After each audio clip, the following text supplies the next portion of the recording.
So, first topic I thought we'd get into, we're just going to touch on this a little bit. It's sort of the impact of COVID on gaming. Now, COVID's impacted so many different sort of sectors and industries, but gaming's to quite a, it's kind of benefited, but it kind of hasn't. So, I just want to go to you first, Declan. What's your sort of first thoughts on COVID and gaming moving forward? I think moving forward, it's a tricky one because trying to keep everyone safe through social distancing and staying at home, you realize your home doesn't have the same infrastructure an office does. So developing speedy responses to bugs and crashes is so delayed, it's going to be very difficult. But recently, some companies like High Res, who does Paladins, has realized that working from home is beneficial to mental health. So they are actually giving that as an option to work from home or work in an office. So maybe going forward, it can help people who are not comfortable working in big offices from doing work at home. But how it affects bugs and crashes is something we should see further on. Yeah, yeah, I agree. And you work in software, don't you, Locus? Yeah, yeah. So Good. you've got quite a big insight into this. What's your sort of thoughts? Yeah, I mean, the pandemic really hit the sector hard. I mean, the our sector, like in software, is prepared. I think it's way more prepared for working from home environments than any other. And my company at least already had like sort of like I could work from home a few days if I wanted to. Mm.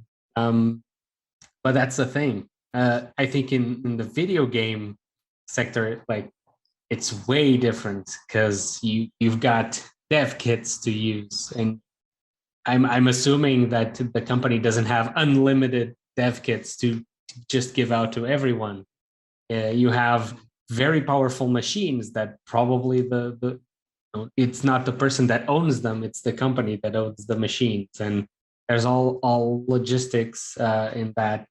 And just a video game is very complicated. It's not, it's very complicated software to sort of interact with. So, and I mean, it really depends on who is working. I mean, I work really, really well with people that are next to me.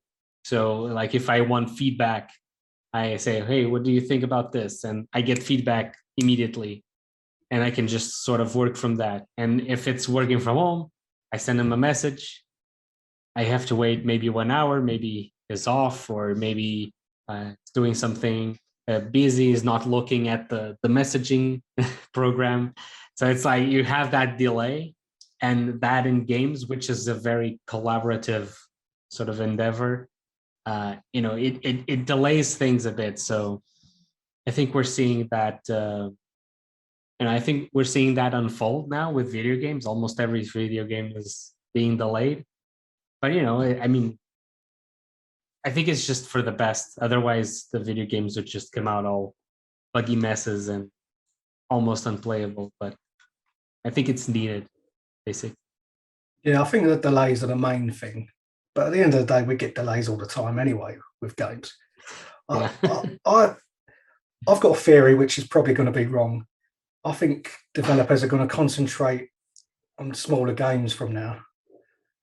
They're still going to be innovative and sort of ambitious, but I think they're going to be, because of the pandemic, they're going to concentrate on smaller games, like more focused, which is my hope for Assassin's Creed, which they're going to be a bit smaller, by the way. Yeah. Yeah, I might just be I mean, yeah, guessing. that may be true. I mean, it depends because, like just in recent years, it really depends on what the company that's making the game sees in the sales numbers. Because, Yeah, like, look at The Last of Us 2 and God of War, where they are still big games, but they're very contained environments, and they sold tremendously well. But also Ghost of Tsushima also sold tremendously well, but it's a bigger experience.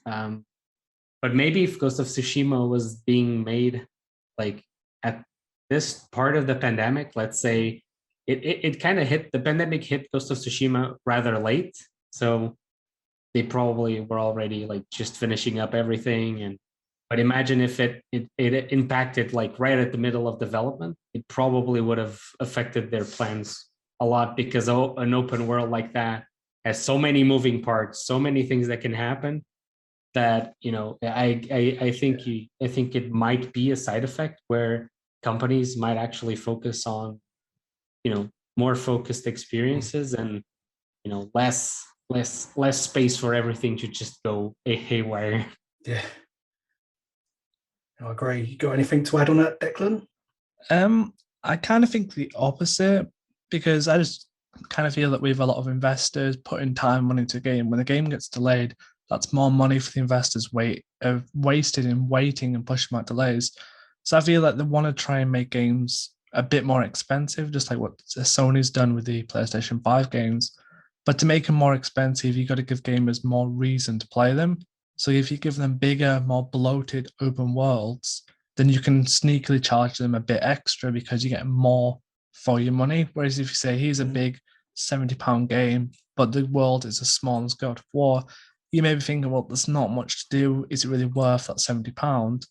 But if they say, well, this game will last you 200 hours for £70, you're going to think, well, that's kind of worth it. I get 200 hours for 70 quid. I'll happily pay that. Yeah, you might be right there. It will certainly be interesting, because the knock-on effect is going to be seen for years. I think, for example, I think they should have delayed the consoles as well, the PS5 and the Xbox One, because they're not enough. There wasn't enough games. There hasn't been enough games, and there's not. Some of the features are missing as well for those consoles. So, plus I can't even get one. So, maybe I'm a bit bitter, but I think they had to release the consoles just because of money reasons. Yeah, they have to hit the goals by the end of the year, this amount of money, and it's all about the money. So yeah, true.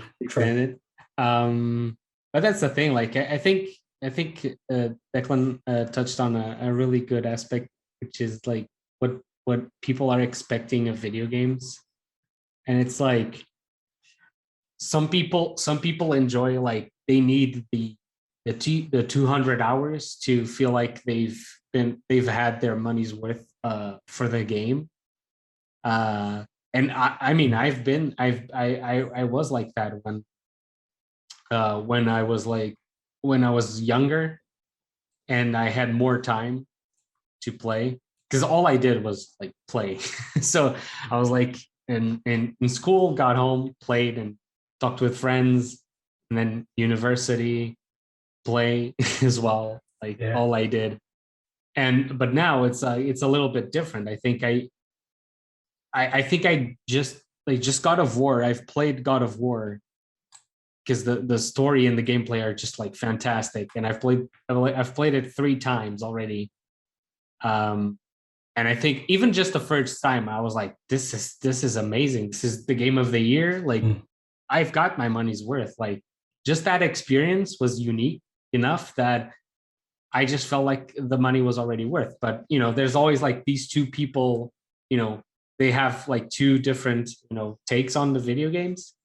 And, the investors are the ones that decide who are they gonna, like, who are they gonna listen to? And they are just gonna listen to the ones that for them, they think they're gonna make more money. Because at the end of the day, it's just money. Yeah, true. Yeah, I see both your points. So yeah, I'm glad we sort of touched on that.